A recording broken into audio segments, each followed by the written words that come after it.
চিলা hero hero চিঠি চিঠি লিখিলা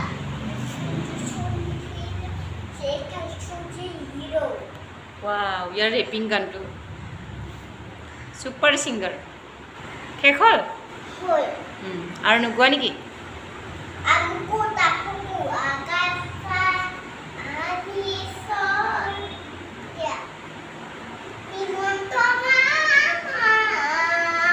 হিমন্ত মামা হিমন্ত মামা